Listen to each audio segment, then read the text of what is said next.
So, reminder, especially for our new enrollees, our lecture consists of live in-person attendance like this one. You can also opt to just stay in your house because of how absurdly high gas prices are these days and just connect via Zoom. Everything that you will hear and see here live at the branch will also be telecasted via Zoom. The only problem is I am not allowing you to unmute yourself during Zoom meetings and I'm not allowing you to open your cameras for security purposes. Meron kasi dito biglang pumasok sa Zoom. Nakataple si kuya, may buhok-buhok pa yung utong, no? So ayoko naman nagugulat iba kasi may mga estudyante tayong teenagers. No? So ayaw natin mangyari yun. That's why I put that security feature. But if you really wanted to ask a question, to raise a concern, feel free to use the chat feature of our Zoom, which is also being recorded at the moment. Now, what is the recording for? Because some of you cannot attend either physically at the branch or live via Zoom due to circumstances. Like you may have a business to attend to, you could probably be accompanying your wife for her checkup, something like that. So we have some things to do, right, during daytime. And we don't have any free time after the day is over. So I will be, and I will always be recording the lecture, and I will be uploading it on my YouTube channel, which I will also post on our channels. We have a Facebook group, we have our Facebook community chat, and we also have our Discord. So bakit ang dami? Kasi si Facebook, sometimes, piniping ko yun, nag-at everyone ako, walang nakaka-receive ng notification due to your settings. O meron din tayong community chat, sometimes hindi nyo naman ninadala sa community yung messenger nyo, kaya hindi rin kayo nakaka-receive ng ping. So si Discord, pag hindi nyo enough yung notification doon, automatic magpiping sa inyo yun. So that is also another way to reach you through our Discord server. Now, so we have those 3 channels available, live, via Zoom, and replay. And together with the replay, everything that you will see, everything that you see here, all my presentations, all my videos, all my practices that will be included during my discussion will also be uploaded together with the video link. Meaning, pwede ka na nga magtayo ng sarili mong review center kasi lahat ng files ko nasa yun eh. Di ba? Handout mo na yan. Pwede mo na siyang gamitin for your own sake. Okay pa? Alright, just to be clear, just to give a warm welcome to our new enrollees today. So, Listening Skills Enhancement 2.0 is the topic. Sir, assist po. Kanino daw po yung kulay blue na... Kulay blue. Yeah. May ilalabas daw. Sorry. Sige na, tutukan mo na lang ako yung I-10. Tumuto ka na lang sa akin. Oh. Yung gray? Oh.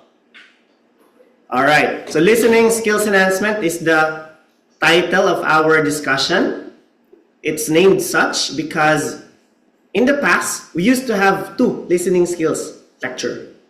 We had the listening skills enhancement 1 and we have the listening skills enhancement 2. But now, why this is 2.0? Because this is the revamped version of the 2. We combined those listening skills discussions to just make it into one purely definitive course to enhance your skills in listening. Once again, as the name implies, listening, our goal is to enhance your listening skills, to improve your listening skills, or if you don't have the skills yet needed for the IELTS listening exam, I want you to first acquire skills necessary for the listening test in the exam. So, if you guys have any questions regarding the reading subtest, if you have any questions regarding the writing subtest, or perhaps the speaking subtest, feel free to ask me during the lecture of those topics. Sa ngayon, sisimula muna tayo sa listening lang. Okay? So if you really want, if you have this itch, di talaga ako mapakali, madaling araw, ano kaya kinalaman ng listening, ng reading, ng ganito, ng writing, you can send me a message and I will send you a reply once I'm free. Na? talagang hindi ka mapakali, hindi ka makatulog sa gabi, pwede niyo po ako i-message. So listening is our topic today. Everything you need to know about the IELTS listening subtest. By the way, in the past, we used to only have the pen and paper based test. But now, the computer-based exam is dominating the testing centers.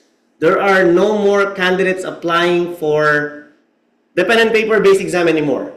That is why the British Council and IDP decided to make the pen and paper-based obsolete by June. So si Ma'am Rhea, kung di ako nagkakamali, Ma'am Rhea, nandiyan ka pa? Ayan. Interested siya sa pen and paper-based test. So, Ma'am Rhea, if you still are interested in pen and paper-based exam, you have to do so before June. So, May will be the last month na meron po tayong pen and paper-based exam. So, first of all, what is the listening test? Your test is divided into two components, ha? Two components. We have the written component and we have the interview component. So, pag sinabi nating written component, it translates to your listening plus reading plus writing. And then your interview is your speaking exam. Now, just to give you a heads up, if you book your test, this Saturday, meron po tayong available date ng exam. So,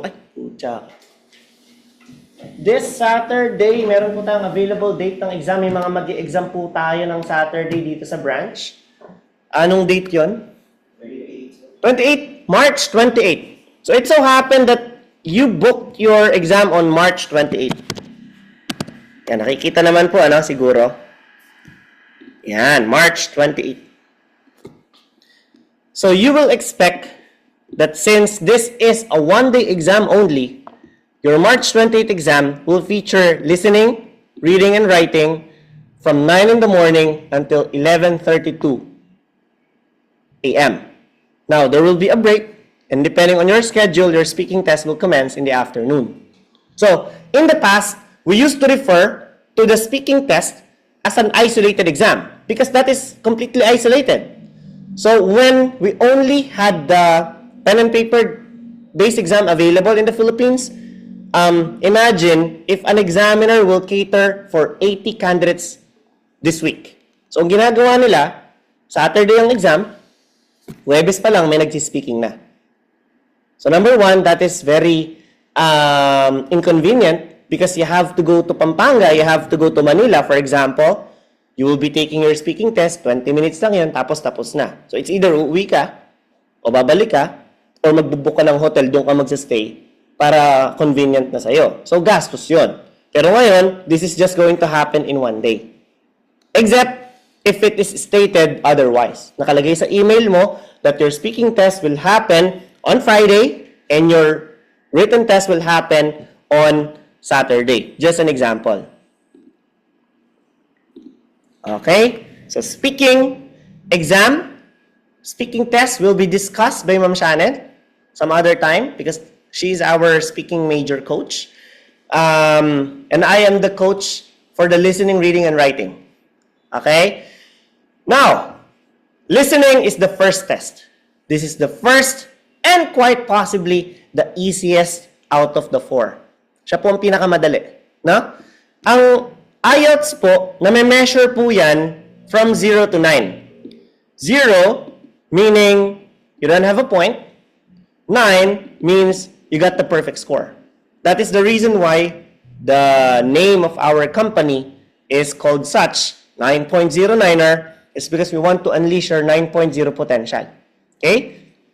So, sir, how easy or difficult it is to get a 9? Well, it depends on the test. Kasi, if you ask me about listening, this is going to be 0 to 40. So, from 0, which means you didn't have a point, to 40 points, correct, which means you got the perfect score of 9. In the Philippines, listening is our highest performing test. Ang score natin, national average sa Pilipinas, 7.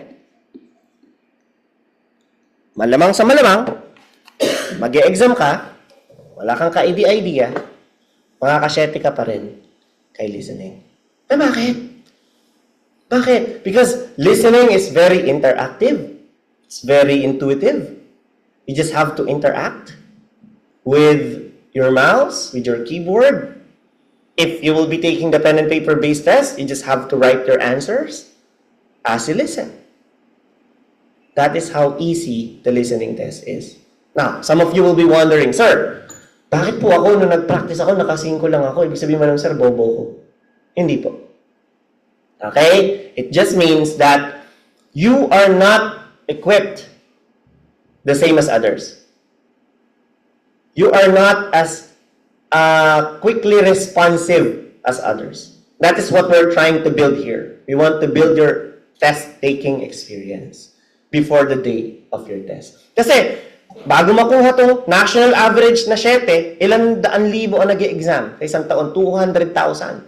So, syempre, may naka-9 dyan. Tama? May naka-3 dyan. O, pinasama mo yun, 7. Nakukuha yung punto ko. Merong low performers, may top performers tayo dyan. But it cannot be neglected. This fact cannot be neglected. This glaring fact that the national average is 7, despite 70% of the test-taking population in the Philippines, or about 140,000 test takers, did not even prepare for the test. Kaya pa rin makasyete. Yun ang pinupunto ko. Kaya nga sinasabi ko kanina, kung pupunta ka ng Canada at ang target mo lang ay OBS, sino magka-Canada? Australia? Citizen? No, yeah. Permanent resident? GT? General Training Module? What score are you looking for? 6.5. 6.5? O medyo mataas yun. O medyo mataas si 6.5. Listening is the one that can hopefully pull your score up. Hopefully. Again we want to buff your listening test. We want to buff your reading test. Kasi, writing and speaking will be performing negatively. Expected yun. Tingnan nyo na lang. 2 estudyante. Ako, yung ako nagbibigay ng example lang ng screenshot ito yung 2 kong estudyante na nag-exam recently lang to. Tingnan nyo yung score niya ng listening. Score yan, score sheet. Pakita natin sa camera.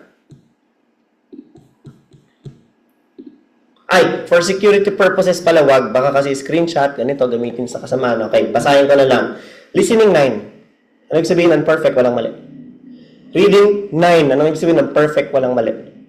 Writing 6.5, speaking 7.5. Okay, nakukuha? Ito yung huli. Ito, last week lang to. Ito, pwede ko ipakita.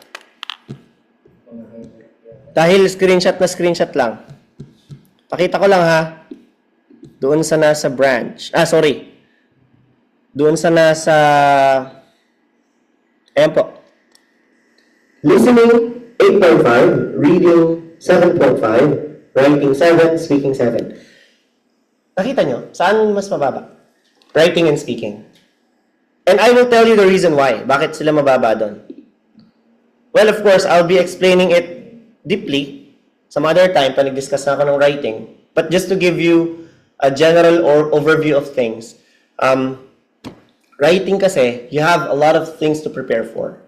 Sabi ko nga, if you want to be at least decent in your writing score, you have to stay here for 2 months. You have to attend your classes religiously for 2 months. You have to submit writing tasks for 2 months, which means 8 weeks, especially if you are academic. For GT, I think a month and a half of preparation would be more than enough, especially if you're just looking for 5, 5.5, or 6. Okay? But the picture is very clear. Even my recent students' scores show us that listening is the easiest test. One got the perfect score, the other got 8.5. 8.5 means you missed a point. That's it. Yun ang pinakamataas nilang score. So, ibig sabihin nun, sir, no? Ibig sabihin nun, mga sir, no? Kung hindi ka gagaling sa writing, kung hindi mo gagalingan sa speaking, Pero, mataas ang listening at reading mo, hahatake ng pataas ang OBS mo for your overall band score. Nagkakaintindihan po? Okay. Now, here's the thing. Our branch also invested roughly 3 million pesos just to make this lecture hall also a testing center. We are a British Council accredited testing center. Meaning, pwede po kayo mag-test sa amin. Nakukuha? Okay.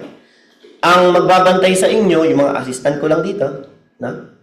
Sila din po ang magiging invigilators na tinatawag, testing invigilators. And if this is the place where you want to book your test, we also allow you to use the testing center to practice your listening and reading skills every Tuesday and Thursday. Malinaw? Okay. Every Tuesday and Thursday. Pwede nyo po siyang gamitin. On top of the 3 million peso investment, we also invested 400,000 pesos just to copy the UI, yung user interface. Kung ano po ang itsura ng screen ng mismong exam, yun na yun po ang makikita nyo sa practice namin. And to give you another buff, okay? To give you another buff, our practices are past exams. May insider kami sa loob. Tagal na namin sa negosyong to kubrang-kubra na namin lahat. May insider kami sa loob at meron kaming copy ng mga past exam.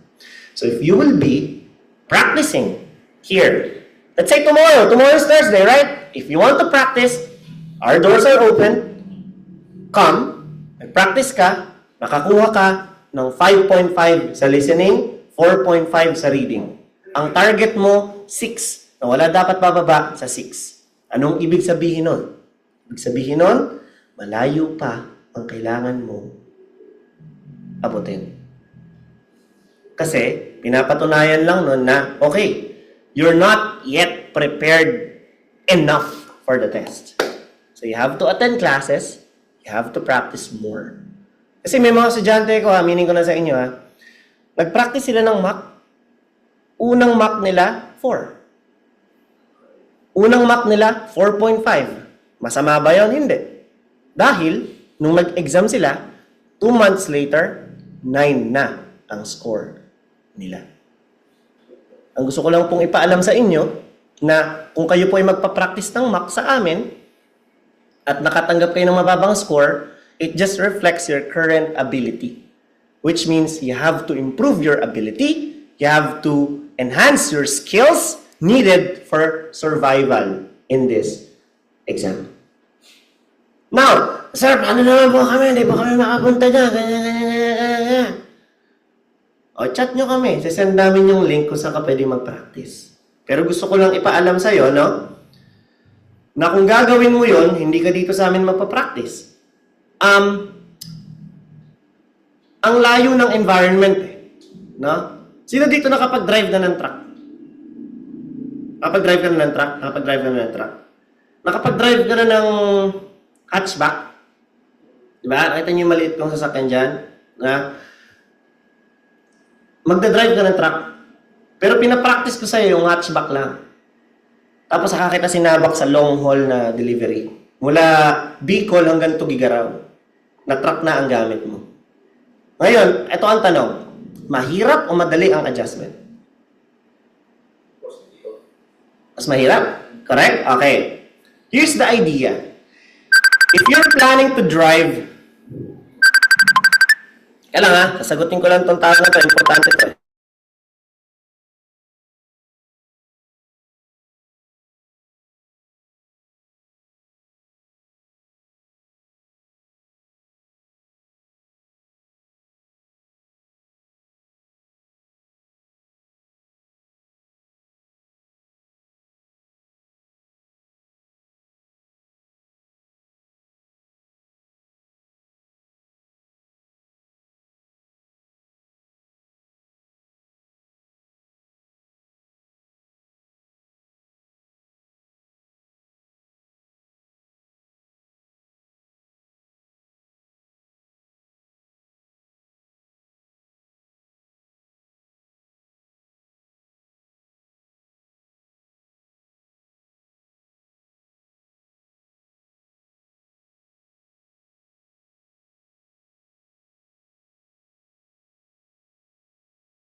Alright, so moving on.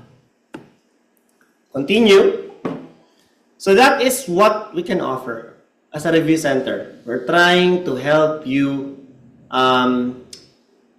make adjustments easier.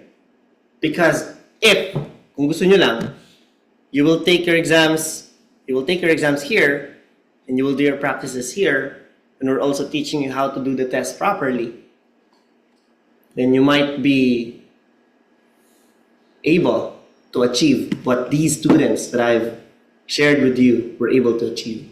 Such high, impressive scores on your test, which hopefully can bring you and your family great fortune and success in the future. Yun lang naman tayo eh. Diba? So, the listening exam is the first and easiest test. It consists of 4 sections. 4 sections of increasing difficulty, which means section 1 is easiest, while section 4 is the most difficult.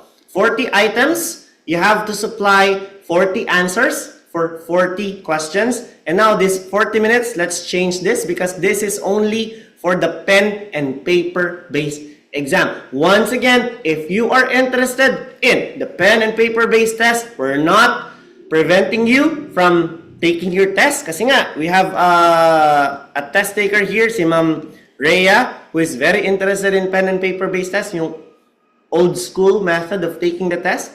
Wala pong problema. It's just that, if you are in a rush, si pen and paper based test will take 15 days bago po yung results nyo, bago lumabas ang results. But si computer based, in as fast as 24 hours, out na po ang results. So you will not be delayed when it comes to your application, especially if you're in a rush. No? So 30 minutes to listen to the recording as you answer your questions, while 10 minutes for you to transfer all the answers you have taken note of on a separate answer sheet. This, once again, is only for the pen and paper based test. Sir, what about the computer based test? Since we don't have 10 minutes anymore, what do we have? You only have 2 minutes. 2 minutes, not for you to transfer, but to check whether you have completed your 40 items where you can make your adjustments before you submit your answers. Okay? So it's no longer 10 minutes for computer-based. It is now going to be 2 minutes only. So hindi ba mas mahirap para sa amin yan? Well, hindi. Kasi imagine sinabi sa listening test, for example, question 1. What is the name of the lecturer today? The name of the lecturer today is Mr. Ian Schumacher.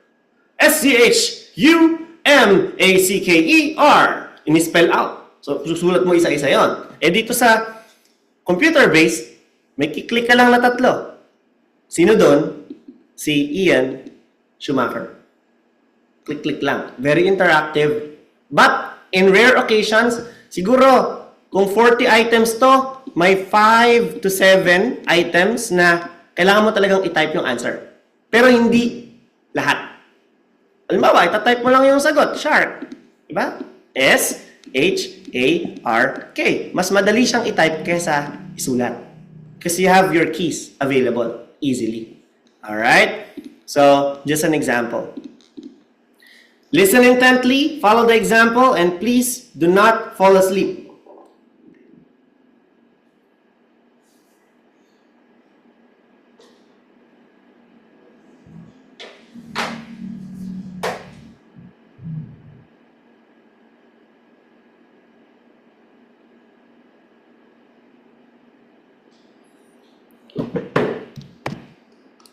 Next, the listening test questionnaire is pink in color. The answer sheet is orange in color. Para po ito sa pen and paper-based examinees. Kung ikaw ay computer-based, wala kang ibang makikita dyan kundi monitor, keyboard, mouse. Okay? May nagtanong sa akin. Sabi niya, sir, kasi alam mo, ang ganda ng exam kung naka-headset kayo through computer-based, tapos nag-notes ka. Pwede po ba kaming humingi ng lapis at papel? Pwede ba? Yes. Pero hindi ko yun nire-recommenda. Hindi ko sinasabing gamitin nyo, gawin nyo. Wag nyong gagawin. Ito sistema ha. Sinulat mo lahat ng sagot. Tama? Sinulat mo lahat. Sa isang papel. Ngayon, kinuha ko yung sagot. Sabi ko, alam mo, ang daming mali nung sinulat mo. Bigay ko na sa answer key. Bigay ko na sa'yo. 1 to 40 answers. Eto na, nasa kamay mo na. Kailangan mo pa ulit siyang ilipat sa computer. Anong gagawin mo? I-click mo isa-isa. Pakita ko yung items ha. Pakita ko Using na. you can change the Nakita po itong ano. Ayan yung mga numbers po na to. 1, 2, 3, 4, 5, 6, 7, 8, 9, 10. Part 1. And then 11 to 20 yung part 2. Part 3 si 21 to 30. And then 31 to 40 naman yung part 4. Nakikita po siya. Na? Kiklik mo isa-isa yan. Para ma-type mo yung answers. Bibigyan kita ng 2 minutes. Nasa iyo na yung answer key. Tanong, makakailang ka? Are you getting the point? It's going to be difficult. Huwag ka nang gumawa ng sarili mong paraan. Dahil walang ibang paraan para i-take yung exam na to kung hindi sundin yung instruction na as you listen, you have to type your answers directly on your keyboard. You don't have to wait for anything because if you do so, everything will be wasted. All your efforts will go down the drain. So please do not ever attempt to do this differently. Sabi ko sa estudyante, hamunin kita. Ito na yung answer key. Type mo tong 1 to 40 na to. Titingnan ko kung makakailang ka in 2 minutes. Kasi pag 2 minutes yan, automatic magiging white ang screen. Submitted na ang sagot mo. Regardless of how many items you were able to put. GG. Okay? So please. May mga estudyante kong naka 9, naka 8.5. Kayang perfectin to nang hindi babaguhin, na hindi ka gagawa ng sarili mong pamamaraan dahil may tama at dapat na paraan. Clear? Okay. So, let's watch this video comparing the pen and paper based to the computer delivered exam and what are the things you need to know about the computer delivered exam.